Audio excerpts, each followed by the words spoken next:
오늘 주신 하나님의 말씀 보도록 하겠습니다. 창세기 30장 25절로 43절까지의 말씀입니다. 창세기 30장 25절로 43절까지의 말씀.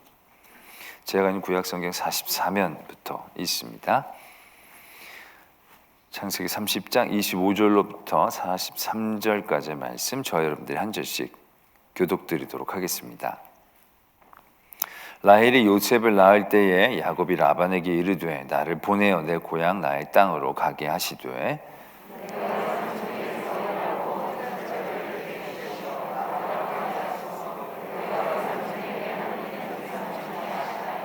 라반이 그에게 이르되 여호와께서 너로 말미암아 내게 복 주신 줄을 내가 깨달았노니 내가 나를 사랑스럽게 여기거든 그대로 있으라.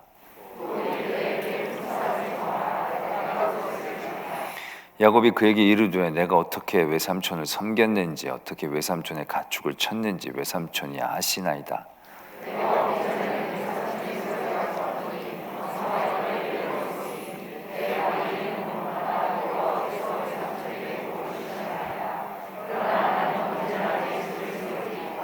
라반이 이르되 내가 무엇으로 내게 주랴. 야곱이 이르되 외삼촌께서 내게 아무것도 주시지 않아도 나를 위하여 이 일을 행하시면 내가 다시 외삼촌의 양떼를 먹이고 지키리이다.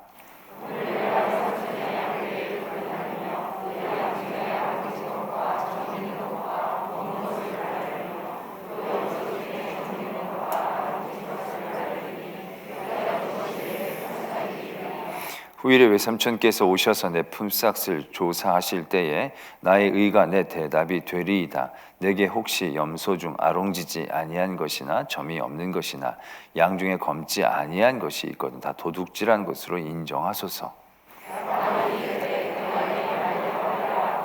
그날에 그가 순염소 중 얼룩무늬 있는 것과 점이 있는 것을 가리고 암염소 중 흰 바탕에 아롱진 것과 점이 있는 것을 가리고 양 중에 검은 것들을 가려 자기 아들들의 손에 맡기고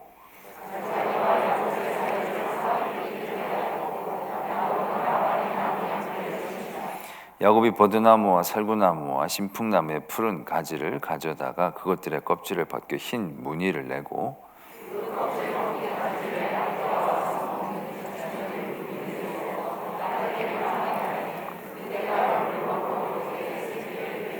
가지 앞에서 새끼를 뱀으로 얼룩얼룩한 것과 점이 있고 아롱진 것을 낳은지라.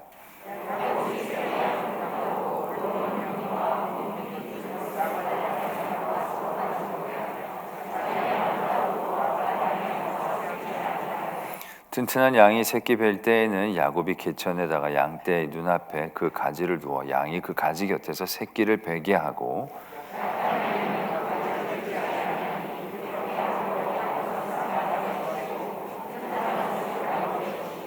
함께요. 이에 그 사람이 매우 번창하여 양떼와 노비와 나귀가 많았더라. 아멘. 하나님의 말씀입니다. 이 시간 야곱이 14년 동안 그 아내를 얻는 일들 가운데 사용하게 됩니다. 그리고 그 14년이 채워지는 어떤 날이었던 것 같습니다. 그때 이 요셉이 낳은 그 이후에 야곱이 라반에게 집으로 돌아가겠다라는 얘기를 하는 것으로 이제 오늘의 말씀은 시작이 됩니다. 이제 14년 동안 이제 아내를 얻는 일들 가운데 열심을 냈는데 야곱이 생각하기에 삼촌 밑에 더 있어봐야 별로 큰 유익함이 없겠다. 아마 그런 판단이 됐던 것 같습니다. 왜냐하면 집으로 돌아가는 걸음도 그렇게 쉬운 걸음은 아니었을 터인데 그래도 여기 있는 것보단 낫겠다라는 판단이 들 정도로 외삼촌 밑에서 적지 않은 상처를 야곱은 받았던 것 같습니다. 그도 그럴 것이 7년 동안 이 라헬 얻기 위해 또 허비한 시간들은 결코 적은 시간들이 아니었고 나중에도 보면 나는 언제 내 집안을 읽을 수 있겠습니까? 14년이라는 시간은 진짜 긴 시간 아니겠습니까? 근데 그 긴 시간 안에 이 야곱은 아무것도 말하자면 소유하지 못한 거죠. 오늘도 볼 때 보면 이제 외삼촌에게 나 이제 가겠습니다라고 얘기했을 때 뭘 갖고 나간다는 게 별게 없어요. 그냥 처자를 내게 주시고 내가 가겠다고. 그러니까는 아내와 11명의 자녀, 딸까지 치면 12명이 되겠죠, 아직까지는. 그러니까 그 자녀들밖에는 없는 것이기 때문에 정말로 뭐 진짜 14년 동안 정말 자기 일들을 되돌아보면 너무 이제 답답한 것이 되겠죠. 여기도 길이 없겠다 싶으니까. 그래도 아직 아버지는 살아 계시니까 자기가 이렇게 가서 아버지 밑에서 차라리 조금이나마 받고 사는 게 낫지 않겠나, 그런 판단을 이제 내릴 수밖에 없었던 상황이었겠죠. 그런 가운데 이제 라반이 이제 야곱을 붙잡습니다. 야곱을 붙잡죠. 왜냐하면 야곱이 정말 일을 잘했거든요. 야곱 스스로도 얘기하기를, 내가 처음에 왔을 때만 하더라도 외삼촌은 적은 때였다라는 얘기죠. 근데 야곱이 정말로 일을 열심히 했기 때문에 지금은 라반도 꽤 이제 있는 집이 되어진 것이죠. 그만큼 이제 라반도 그 일들을 알기 때문에 야곱을 붙잡죠. 그리고 이제 품삯을 정하라라고 얘기를 합니다. 이제 이때부터 이제 아주 머리 싸움이 시작되는 거죠. 일종의 서로 이제 일종의 노사 관계를 이제 맺는 건데, 야곱은 이제 노사 관계를 거부한 거죠. 왜냐하면 이제 라반에 대하여 어느 정도 이제 파악을 하고 있었기 때문에 뭐 내가 어느 정도 받고 이런 게 나중에 되면 뭐 흐지부지 되고 번복이 될 수 있겠다. 그러니까 아예 확실하고 분명한 걸 정해야겠다라고 작정을 하고 있었겠죠. 또 그리고 뒤에서 보면 이제 하나님이 그걸 일종의 계시로 좀 보여주시죠. 그래서 야곱이 이렇게 얘기합니다. 품삯을 받지 않겠다고. 대신 이제부터 낳는 것 중에 점 있거나 아롱지거나 검은 거, 그건 이제 내 것이 되어지고, 그렇지 않는 것은 이제 삼촌 것입니다. 만약에 내 것 중에 그렇게 하얀 게 순색의 그런 종류가 있으면 내가 도둑질한 겁니다. 그럼 나한테 그때는 책망하셔도 됩니다. 이제 이렇게 이야기를 하는 겁니다.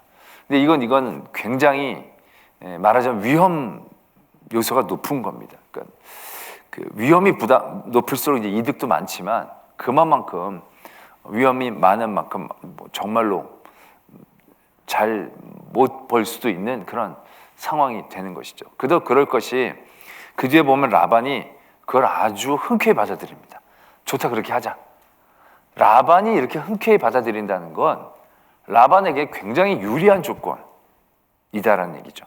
그 당시 이런 아롱진 것이나 점 있는 것이나 검은 게 목동을 오래 해서 이제 그런 가축들을 많이 기른 사람들은 뭐가 우성인지 뭐가 열성인지가 분명히 아니까 확률적으로나 뭐나 이렇게 점 있는 것이 태어나기가 더 적다는 걸 잘 알고 있었다는 거죠. 서로가 잘 알고 있었다는 거죠. 그러니까 야곱도 이런 말하자면 하이 리스크를 자기가 감수하고 제안을 하면 받아들이겠다 생각을 한 거고, 외삼촌으로는 이게 너무 유리한 조건이 되는 거죠. 완전히 그냥 놓고 놔도 이게 순색 하얀색으로 난 것이 우성인데, 이게 그 정도로 하는 게 아니라 이제 그 뒤로 보면 그렇게 이제 계약을 맺고 난 그 즉시로 그 야곱이 맡고 있었던 라반의 그 가축대들 중에서 그런 색깔 있는 것들은 다 골라다가 나을 길을 떨어진 데다 두고 그건 자기 아들들에게 따로 맡긴 거죠. 그러니까 여기는 지금 아주 하얀색들만 다 이제 남아 있는 겁니다. 그러니까 하얀색 가운데서 하얀색이 난다는 건 이 생물학적으로도 굉장히 확률이 떨어지는 거죠. 그 라반은 완전히 뭐 자기에게는 굉장히 유리한 조건이 되는 것이죠. 이제 근데 야곱은 이제 그것을 제안하면서 그렇게 이제 확증을 되죠. 왜냐하면 이렇게 하지 않으면 나중에 또 외삼촌이 어떻게 나올 줄 모르니까. 나중에도 보면 그래서 야곱이 많아지니까 그 라반이나 그 라반의 자녀들이 분위기가 심상치 않아진 거죠. 와서 완전히 뺏을 작정을 할 수 있을 만큼 분위기가 아주 험악해질 수 있는, 그 정도로 확실해도 이 정도니까 뭐 이게 좀 아삼아삼하면 나중에 어떻게 번복할지 알 수가 없는 거죠. 그러니까 그렇게 야곱이 하나님의 어떠한 은혜로 계약 조건을 얘기해서 그대로 진행이 되어지는 것을 보게 되죠. 그러면서 이제 라반도 라반대로 아까 말씀드렸던 것이 쫙 가려가지고 하얀색들만 이제 야곱에게 남겨놓고는 나을 길이나 절대로 만날 일이 없게 나을 길이나 떨어뜨려 놨는데, 야곱은 이제 그 양들이 새끼를 뵐 때에 개울가에서 그런 이제 나뭇가지들을 이렇게 이런 식으로, 이건 이제 그 당시 말하자면 일종의 민간요법 같은 거죠. 미신이 아니라 민간요법 같은 겁니다. 그러니까 우리도 뭐 옛날에 뭐가 하면 고춧가루 뭐 이렇게 풀어서 먹으면 되고 뭐 이런 식의 어떤 이랬더니 이랬더라, 이제 이런 전승이 있어서, 이게 과학적으로 뭐 정말 말도 안 되는 얘기지만 그 민간요법이니까 야곱이 그런 모든 말하자면 방법들을 총동원해서 이제 그런 식으로 가지를 놓고 또 새끼를 베서 낳는데, 이게 하얀 새끼를 뱉는데도 아롱진 게 많이 나는 거고, 그 아롱진 것들은 따로 또 자기가 빼어서 자기 또 관리를 하고, 그러니까 순색은 계속 라반의 것으로 남겨두고, 그런데 이제 라반의 양떼들이 뵐 때는 좀 그런 거 신경 안 쓰고 됐더니 되게 약한 것들만 낳고, 여기 굉장히 이제 열성이었는데 그 열성들만으로 막 번창해가지고 이제 그 번창한 것들을 말하자면 관리하기 위해서 뭐 양떼, 노비, 낙타, 나귀들이 점차로 이제 늘어나게 되어진 과정들을 적고 있는 거죠. 주일날에도 말씀을 드렸지만 야곱이 라반 밑에 있었던 시간은 20년이었습니다. 20년. 그 20년 중에 14년은 무보수로 아내 둘과 결혼하는 그런 연수를 봉사를 한 겁니다. 그리고 6년 안에 이제 이렇게 번창을 하는 거죠. 양이 보통 1년에 한 2번 정도 새끼를 뵐 수 있다고 합니다.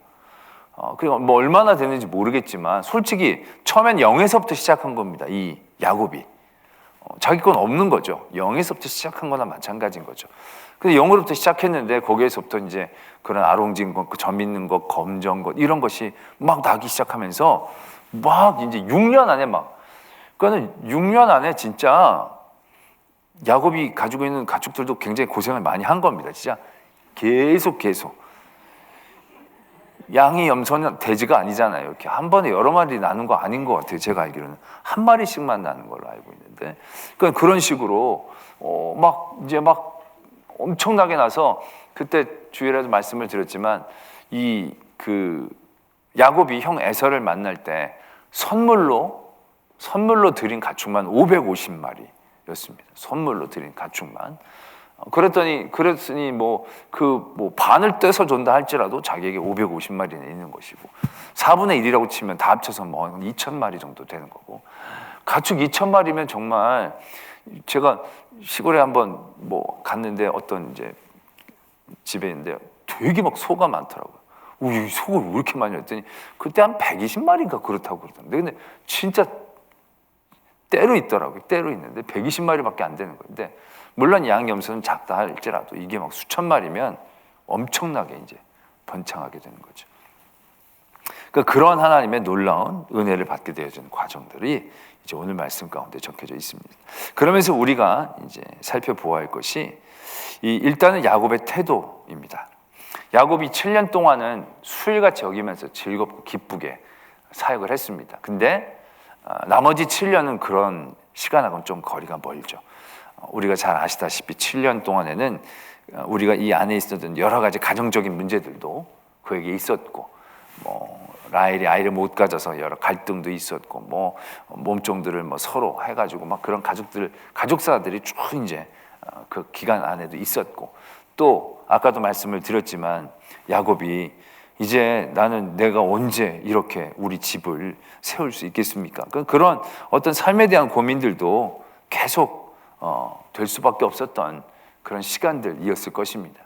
그러나 그럼에도 불구하고 우리가 야곱에게서 발견될 수 있는 그의 삶의 태도는 성실했다는 겁니다. 그 모든 삶의 자리에서 그가 기복 없이 정말로 맡겨진 일에 대해서는 정말로 최선을 다하는 그런 모습들, 그가 스스로도 그렇게 항변하고 라반도 그렇게 인정할 정도로 그가 그렇게 성실하게 했다는 믿음의 모습이다라는 얘기죠.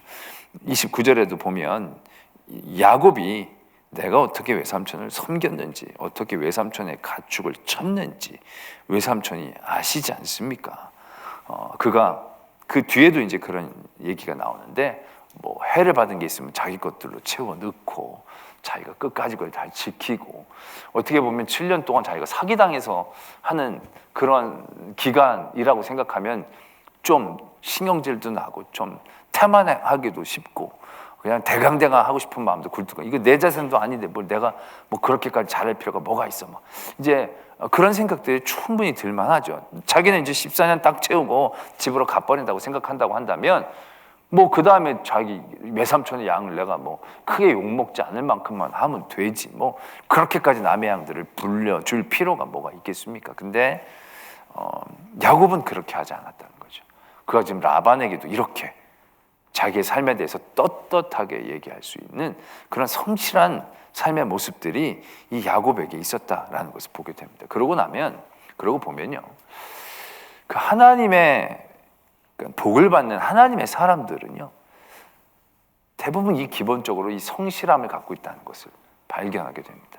근데 이 성실함은 어떤 자기 부에 대한 성실함과는 결이 약간씩 다르죠. 남들이 보는 성실함과는 결이 다릅니다. 이 하나님의 사람들이 갖는 성실함의 근본은 어디에서부터 오느냐 하면 하나님 앞에 있는 거죠. 하나님 앞에. 내가 외삼촌의 재산을 불려주는 뭐 이런 것으로 따지자면 계속 성실하기 쉽지 않을 겁니다. 그런데 야곱은 외삼촌의, 자기를 속인 외삼촌의 그런 가축을 맡고 있지만 야곱의 중심 가운데는 하나님이 그와 함께 하시고 베델에서 그를 만나주신 하나님, 그 하나님 앞에서의 그의 삶의 태도들, 그런 부분들을 그가 붙잡고 있을 수 있었기 때문에 성실했다라기보다는 성실할 수밖에 없었다고 표현하는 게 더 맞겠죠. 그러니까 하나님 앞에서의 어떤 인식이 분명한 사람일수록 기본적으로 이 성실함은 따라올 수밖에 없는 모습이다. 대표적으로 이 야곱의 아들 요셉 또한 그렇지 않습니까?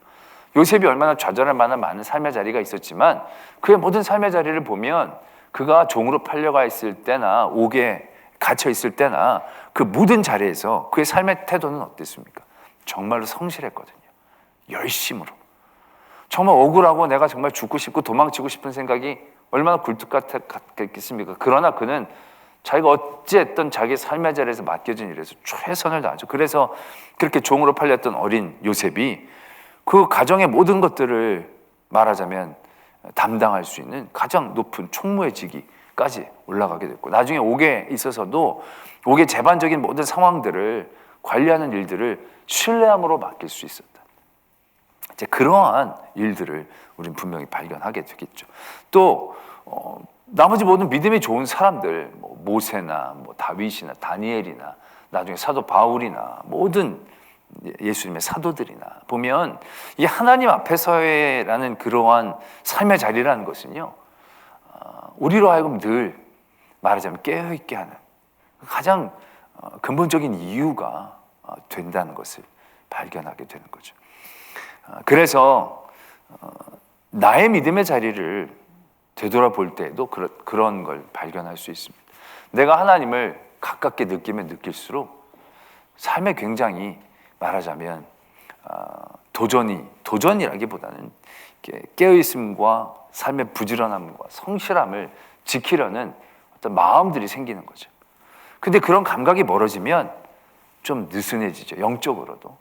우리가 모든 예배를 드릴 때나 이럴 때 하나님이 약간 멀리 느껴지면 예배가 등한히 하고 싶은 마음들이 막 생깁니다. 근데 하나님이 굉장히 가까이 있게 느껴지면요, 모든 일에 대해서 우리가 굉장히 성실하게 깨어있을 수 있는 것을 우리는 경험할 수가 있는 거죠. 그래서 하나님 앞에 그 믿음의 자리를 온전히 갖고 있는 사람들에게 기본적으로 성실은 당연히 보여지는 모습이다.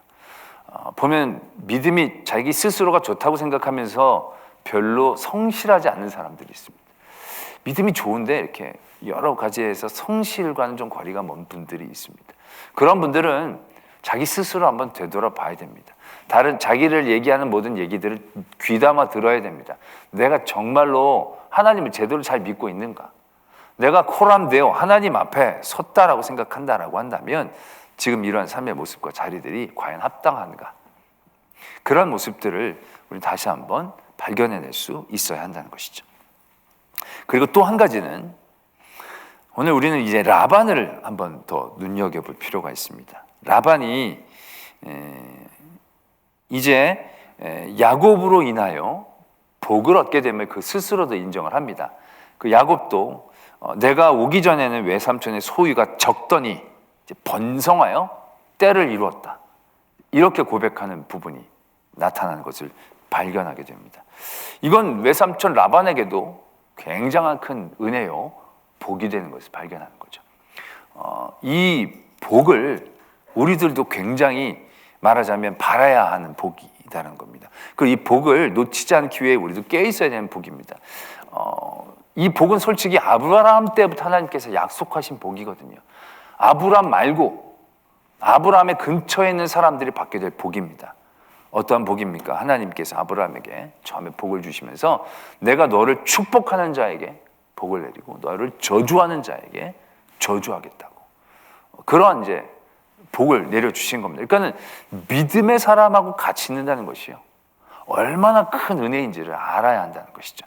라반은 아무것도 아닌 사람이었어요. 어떻게 보면 그냥 적은 소유 가지고 그냥 고만고만하게 살 수 있는 사람이었을 수도 있어요. 그런데 그에게 야곱이 옵니다. 야곱은 어떤 야곱이냐? 그냥 야곱이 아니라 하나님이 함께 하시는 야곱인 거예요. 하나님이 그와 동행하시겠다고 얘기하신 그 야곱이에요. 그 야곱이 라반에게 오는 겁니다. 라반에게 있어서 이건 정말로 큰 은혜의 자리죠. 어떻게 보면 이 라반이 자기의 딸을 이 야곱에게 다 준 것은 아마 그 인생에서 가장 탁월한 결정이라고 얘기해도 과언이 아닐 것이죠. 그리고 오늘 야곱이 가려고 할 때 야곱을 붙잡는 것 또한 라반에게서는 굉장히 잘한 선택이다라고 얘기할 수 있을 것이다라는 얘기죠. 물론 우리도 그런 믿음의 복의 근원 되는 줄로 믿습니다. 그러나 또한 우리가 그러한 복의 근원된 많은 이들과 같이 있어야 하는 것 또한 굉장히 중요한 모습이 된다는 것을 발견하게 되어지는 거죠. 모든 성경에서 그런 믿음의 사람들과 같이 있는 사람들은요, 믿음의 사람들과 같이 있을 때 많은 복을 누린 것을 발견하게 됩니다. 롯이 있었죠. 롯, 아브라함의 조카 롯입니다. 첫 번째 증거라고 얘기할 수 있겠죠. 롯은 그냥 아브라함을 따라간 겁니다. 그냥 쫓아간 거예요. 그런데 롯이 어떻게 됩니까? 나중에 소유가 많아집니다. 아브라함과 함께 있을 때 소유가 많아져서 둘 다 소유가 많아지고 둘 다 소유가 비슷했다라고 볼 수 있는 거죠. 왜? 서로가 갈등을 만들었다는 것은 비슷하기 때문에 나타나는 것이거든요.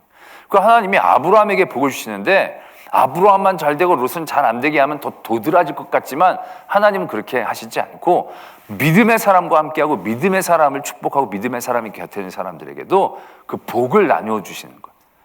왜냐하면 이건 하나님의 법칙이거든요.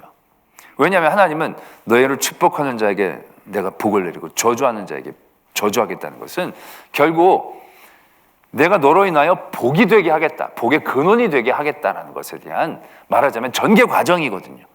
믿음의 사람들을 세워놓고 그에게 복을 주시면서 그들만 잘 되게 하시는 게 아니라 그들을 통하여 그들이 하나님을 알고 그들이 믿음의 자리에 함께 동참하게 됐을 때 그 믿음이 흘러넘쳐서 모든 민족이 결국은 열방이 하나님을 믿는 하나님의 복 가운데 있기를 원하시는 게 하나님의 마음이거든요.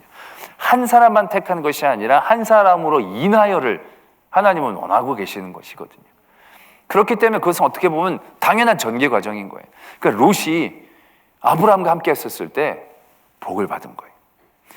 사울이 하나님께 복을 받은 다윗을 그의 장군으로 뒀을 때 그는 모든 전쟁에서 승리를 하는 겁니다. 큰 위기 가운데 있었을 때, 골리앗의 위기 가운데 있었을 때 사울이 다윗을 등용했을 그때 사울은 굉장히 탁월한 결정을 한 겁니다. 아니, 너 같은 꼬마가 뭘 그런 거 하겠느냐고 내쳤으면 아마 그 전쟁에서 상당히 어려움을 겪었을 것입니다. 그런데 사울은 다윗을 받아들이고 택했습니다. 다윗과 함께 했습니다. 하나님과 함께하는 사람과 함께하는 거 굉장한 복입니다. 그래서 우리가 많은 만남과 교제를 할 때에도 되도록이면, 아니 우리가 그러한 모든 일들 가운데 늘 깨어 있어야 하는 것이죠. 믿음의 사람들과 함께하고 믿음의 사람들과 함께 교제하고 동역하는 것이 한 믿음을 잘 지키고 뭐 이런 것뿐만이 아니라 서로의 복과 복이 합쳐서 더 큰 복을 만들어낼 수 있는, 우리가 믿음의 사람들의 복을 굉장히 간구할 때가 있어요. 보면 세상적으로도 힘이 많고 세상적으로도 잘 나가고 세상적으로 나를 도와줄 수 있는 많은 모습들을 갖고 있는 사람들이 바깥에 많아요. 근데 교회 안에 믿음의 사람들은 기도만 하고 믿음만 있었지 그렇게 실제적인 능력이 없어 보일 때가 적지 않아요. 그러나 그런 모든 관계에 있어서도요, 우리가 세상 것들을 쫓아가면 거기에 길이 있을 것 같고 관계가 있을 것 같지만 세상 사람들이 돈 많고 힘 많은 사람이 분명히 있어요. 그런데 그 사람들의 돈과 힘은 하나님께서 인정하시는 게 아니에요. 그 돈과 힘은 흘러넘치는 힘을 갖고 있는 게 아니에요. 그 돈과 힘은 자기들에게 집중하는 힘을 갖고 있는 거예요. 그러니까 결국 그들과 가까이 지낸다, 그들에게 도움을 바란다, 그들의 도움을 받는 게 아니라 그들이 우리를 이용하게 되는 쪽으로 돌아갈 수밖에 없는 구조예요. 그러나 믿음의 사람의 구조는 다른 거예요. 믿음의 사람의 구조는 하나님의 복을 주시는 거예요. 그래서 그 사람의 복은요, 그 사람의 복만 멈추지 않고 늘 흘러넘치는, 그 흘러넘치는 거는 대가를 원하는 게 아니에요. 하나님의 은혜가 은혜로 넘어가는 그 과정들을 보여주는 그런 전개의 과정이기 때문에 우리에게 주신 온전한 은혜예요. 그래서 우리는 믿음의 사람들과 늘 함께 하려고 해야 된다는 거예요. 믿음의 사람들의 그 복의 근원과 함께 있어야 되는 것이고, 우리도 그런 믿음과 믿음이 합쳐지는 그런 어떤 시너지 같은 자리에 우리의 믿음의 자리들을 지켜야 되는 거죠. 또 나아가 우리가 그런 복의 근원이 되는, 그래서 모든 사람들에게 널리 하나님의 복을 나눠줄 수 있는 그런 사람의 자리에까지 있어야 한다는 것입니다. 이것이 굉장히 당연하고 마땅해 보이지만 우리들의 삶의 자리에서 그러지 못할 때가 진짜 많거든요. 왜냐하면 우리 눈에 보이게 정말로 어디가 도움이 될지 명확해 보일 때가 훨씬 많거든요. 그러나 여러분, 하나님이 주시는 복을 무시하면 안 됩니다. 외삼촌이었고 라반은 주인이었습니다. 말하자면 야곱은 종이에요. 그러나 라반 때문에 야곱이 복받은 게 아니에요. 그 라반은 야곱으로 인해요 복을 받은 거예요. 세상적으로 위치를 보면 뭐가 뭔지 잘 모르는 거죠. 보디발도 마찬가지예요. 보디발도 요셉이 그 밑에 있었을 때 그는 복을 받은 거예요. 그러나 요셉을 내쳤을 때 그는 거기에서부터 복된 이름이 떠난 거죠. 애굽 왕이 요셉을 택했을 때 누가 더 힘이 강하고 적은지 분명하죠. 그러나 요셉은 을이 아니에요. 가장 강력한 갑 위에 있는 을인 거예요. 요셉을 안 만났으면 바로 왕이 어떻게 됐겠어요. 그러나 하나님의 믿음의 사람 바로가 솔직히 그런 결정을 한다는 게 쉽지는 않잖아요. 지금 방금 옥에서 끄집어낸 사람이에요. 걔가 그 사람이 그 꿈 하나를 해몽한다고 단번에 총리를 올린다는 게 쉽지는 않잖아요. 그런 7년 해가지고 그럼 어떻게 하면 좋겠냐? 그러면 7년 동안 잘 모았다가 나중에 7년 동안 잘 나눠주면 됩니다. 솔직히 나도 얘기할 수 있겠다, 그거는. 뭐 어떻게 하면 좋겠냐? 그럼 7년 풍년 때 잘 예배했다가 7년 흉년 때 쓰면 되지.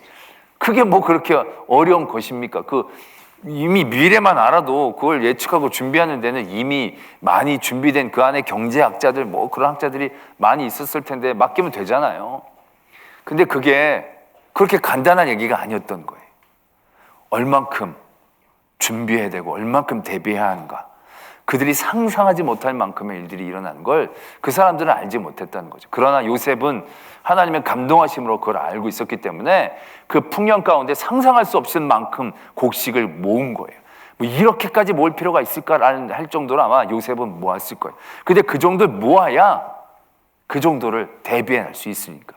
이건 그냥 인간적인 생각과 학식의 그 이상인 거죠. 근데 바로는 이제 그 감동을 받은 거죠. 물론 하나님 주신 감동이시겠지만. 그래서 바로가 얼마나 덕을 많이 봅니까? 모든 애굽의 땅을 그가 다 갔습니다. 제사장 땅 빼놓고 다 갔습니다. 왜? 첫째 흉년을 만나니까 사람들이 곡식 좀 꿔달라서 꿔주니까 그 다음에 또 흉년이 오는데 어떻게 감당합니까? 어떻게 감당하겠어요? 땅을 다 내놓는 거죠.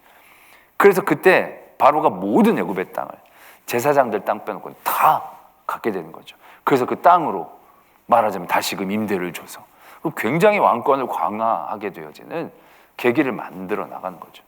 이게 바로가 요셉과 함께 있기 때문에 얻는 복입니다.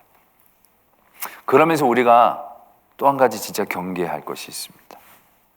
이런 믿음의 사람과 경쟁하면 안 됩니다. 이런 믿음의 사람을 척져서는 안 됩니다. 우리가 함께 믿음의 동역을 하다가 믿음으로 잘 되어진 사람들을 시샘할 경우들이 적지 않습니다. 그리고 믿음에 있는 사람들과 경쟁하려 할 때가 있습니다.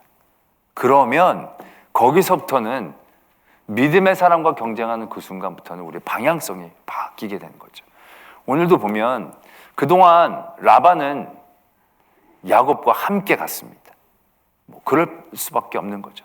그러나 이제 계약을 하면서 라반이 야곱을 붙잡는 데는 성공했지만 라반이 야곱을 더욱더 복되게 해주고 라반이 야곱으로 인해서 자기가 은혜를 받은 것을 깨닫고 좀 야곱에게도 잘해주려고 마음을 먹었었더라면 야곱의 재산뿐만이 아니라 라반의 재산도 함께 늘어나는 은혜를 계속 누렸을 것입니다. 근데 라반은 야곱을 붙잡는 데는 성공했지만 그때부터 야곱과 경쟁하려고 했습니다. 그래서 다 나눠진 것들 빼다가 사흘길을 그렇게 속보이는 짓을 어떻게 할 수 있어요? 한두 마리는 남겨줘야죠. 여태까지 애쓴 게 있는데 외삼촌인데. 그런데 그렇지 않고 아주 냉정하게 싹 긁어다가 나흘길이나 떨어뜨려 놓은 거예요. 한 푼도 내주지 않겠다고 경쟁을 하는 거죠. 그러나 그런 경쟁한 이후로부터 결국은 어떻게 됩니까? 라반의 새끼들은 다 약하게, 야곱의 새끼들은 다 건강하게. 하나님을 따르고 하나님을 믿는 사람의 복과 경쟁하거나 대적하려고 해서는 안 된다는 거죠. 롯도 그러했지 않습니까? 아브라함이 우리 서로 막 부딪히니까 이제 서로 우리 가진 게 많아서 서로 떨어져서 살자. 그러면 롯이 아닙니다. 제가 잘 단도리를 하고 그래서 우리 화목하게 잘 같이 지냅시다. 뭐 우리가 얼마나 많으면 많다고 둘이 같이 못 지낼 정도가 되겠습니까? 지금 롯이 가려는 그 땅도 사람들 많이 사는 땅인데 거기나 그냥 아브라함이랑 같이 가는 게 그게 뭘 그렇게 많이 번거롭게 되겠습니까? 근데 롯은 그러자 그러니까 옳다커니 하면서 자기가 좋은 쪽으로 떠나버리게 되죠. 그러나 롯이 아브라함을 떠나는 그 순간 어떻게 됩니까? 그때부터 그는 내리막이 되는 거죠. 사울이 다윗을 경쟁자로 인식하는 그 순간부터 사울의 인생은 끝이 나는 것입니다. 사울의 인생은 그때부터 길을 잃은 인생이라고 말해도 과언이 아닌 것이죠. 그 귀하고 잘한 장군 많이 죽이면 많을수록 결국 자기 왕궁에 좀 넉넉한 사람, 또 그가 하나님과 다윗이 함께하는 걸 보면 더 인정하고 높여주고 받아들일 수 있어야 되는데 하나님이 다윗과 함께하는 것이 사울에게는 더 큰 시기심을 만들어내는 이유가 된 거죠. 그것이 어떻게 보면 사울의 인생을 말하자면 밑바닥으로 향하게 만드는 굉장히 위험한 요소가 된다는 사실들을 우린 발견해내게 되는 거죠. 바로 그겁니다. 우리가 하나님의 복을 주신 분들이 있어요. 우리 주변에. 우리 많은 믿음의 교회 안에서도 하나님이 복을 주셔서 자녀가 잘 되고 남편이 잘 되고 아내가 잘 되고 사업이 잘 되고 잘된 분들이 있어요. 그런 모든 분들의 받은 복을 인정해 줄 수 있어야 돼요. 시기하거나 질투하면 안 돼요. 그걸 시기하고 질투한다고 자기가 뺏을 수 있는 종류의 게 아니에요. 그 복은 인정하고 축복해야 내가 받는 복이 되어지는 거지. 그 복을 시기하고 질투하고 경쟁한다고 내게 되는 종류의 게 아니에요. 세상의 종류의 것과는 다른 거예요. 그걸 우리가 세상의 것처럼 경쟁해서 뺏으려고 하는 종류로 받아들이게 되면 우리는 그때부터 하나님과 멀어지는 거예요. 우리가 하나님의 것으로 인정하고 그를 축복하고 그를 인정하고 그를 위에 세워주고 그 일들을 통해 하나님 앞에 영광을 나타내게 된다고 한다면 절로 가는 거예요. 아니, 절이 아니라 저절로 가는 거예요. 저절로 가는 거예요. 우린 그 은혜에 휩쓸려 올라가게 되는 거예요. 여호수아와 갈렙이 12명의 정탐꾼으로 갔어요. 근데 두 사람이 잘 얘기했어요. 근데 두 사람이 잘 얘기했는데 하나님은 여호수아를 택했어요. 갈렙이 속상할 대목이죠. 자기도 꿀리지 않고 자기 지파도 밀리지 않는 지파인데, 그런데 여호수아는 완전히 장군이 되고 그 다음부터는 둘의 급이 달라지는 거예요. 처음엔 둘이었지만 이제 밑이에요. 그러나 갈렙은 인정했어요. 그리고 열심으로 앞에 나갔어요. 그럴 때 하나님은 갈렙을 복 주시는 거예요. 그 갈렙이 거기서 앞선 믿음의 사람으로 세워지게 해주시는 거예요. 거기서 시기하고 질투하고 그랬다면 아마 갈렙은 사라지는 사람이 되어버렸을 거예요. 우리가 믿는 사람이기 때문에 내 복을 이게 내 복, 그 사람 복이 있는 게 아니에요. 우리 모든 믿음의 사람의 복은 하나님이 주신 복으로 우리 스스로가 인정할 수 있어야 돼요. 그리고 그 복된 그 근원과 함께하는 일들을 기뻐해야 되는 거예요. 누군가 내 옆에서 잘 됐으면 그 복 받은 사람과 내가 같이 있다, 이게 피해의식처럼 되면 안 되는 거예요. 내가 야곱과 함께 있는 라반이구나. 야곱을 통해서 내가 복을 받듯이 그 복을 축복하면 그 복이 나의 복이 되는 거예요. 왜요? 아브라함 때부터 하나님이 택한 복 주시는 모든 사람들에게 적용되어지는 구절이, 너를 축복하는 사람은 내가 복을 내리고 너를 저주하는 사람에게 내가 저주를 내릴 것이다. 성경에는요, 거의 그것이 예외 없이 통용되는 거예요. 하나님의 사람들을 축복한 사람들은요, 하나님이 반드시 복을 주셔요. 그러나 하나님이 복 주시는 사람들을 저주하고 시기하고 질투하면 그때부터 방향성이 바뀌어지는 거예요. 그 사람이 아무리 믿음의 자리에 있더라도 소용이 없는 거예요. 예수님이 이 땅에 오셨을 때 예수님이 하나님의 복의 근원이잖아요. 그런데 그 복을 시기하고 시샘하는 거예요. 믿음 좋은 사람들이, 율법을 많이 아는 사람들이, 하나님을 잘 섬긴다는 사람들이, 자기도 하나님 나름 잘 섬기는데 예수님이 더 옳은 말을 하니까, 예수님이 옳은 말을 하나님의 복에 대해서 감사하고 그 말씀을 들을 수 있음에 내가 감사해야 하는데, 그러면 그 복이 내 복이 되는데, 저거 갈릴리에서 와서 저런 소리 한다고, 저거 나보다 어린애가 저러고 얘기한다고, 저런 거 좀 수상하다고, 이단 같다고, 뭔가 그 안에 다 시기하고 질투하는 것들이 있게 되었을 때 그들의 가장 마귀의 앞잡이가 되어진 사람들이 되어지는 거죠. 이 얼마나 무서운 모습인가를 우리는 깨달아야 한다는 것입니다. 그래서요, 우리가 옆에 교인들이 잘 되면 내 안에 있는 시기와 질투가 있다라고 한다면 격렬하게 싸워야 돼요. 이거 굉장히 중요한 얘기예요. 내가 그를 시기하고 질투하는 순간 그에게 품었던 마음이 내게로 돌아오는 마음이 되는 거죠. 그 사람이 잘된 게 누구 때문에 잘된지는 모를 수도 있어요. 그러나 그것이 하나님이 주신 복이라고 내가 인정하고 그 복을 축복하면 그 복은 내게 오는 거예요. 옆에 자녀는 좋은 대학에 갔는데 우리 자녀는 좋은 대학에 못 갔어요. 그러면 좋은 대학에 간 자녀를 마음껏 축복해 줘야 돼요. 그래야 내 자녀에게 하나님이 은혜를 주시는 거예요. 그 자녀 잘 됐다고 아유 감사해요 그게 막 속에서 불이 나고 막 꼴도 배기 싫고 여선교회도 안 나가고 막 구역 예배도 안 나가고, 그러면 내 그 강팍한 마음은 그 저주가 나에게 임한다는 무서운 생각들을 우리는 잊어서는 안 되는 거예요. 라반이 야곱을 경쟁자로 생각하는 그 순간, 사울이 다윗을 시기하는 그 순간, 제사장들이 예수님의 복음의 말씀을 무시하고 싶어졌던 그 순간이 얼마나 무서운 것인가를 깨달아야 한다는 것이죠. 그래서 우리는 축복해야 합니다. 교회 모든 성도들이 잘 되는 일들을 축복해야 됩니다. 이건 믿음의 덕목이 아니라요, 생존에 대한 얘기입니다. 오늘 이 라반이 야곱을 축복했어야 합니다. 야곱에게 더 많이 줬어야 합니다. 그럼 라반도 성경에 남을 만한 사람이 될 수 있었을 것입니다. 그러한 마음들을 우리들이 잊지 않고 오늘 야곱을 통하여 주시는 복을 보고 야곱에게 경쟁할 때 당하는 삶의 라반을 바라보면서 우리의 믿음의 생활들을 다시 한번 깨닫고 도전할 수 있게 되기를 소망합니다.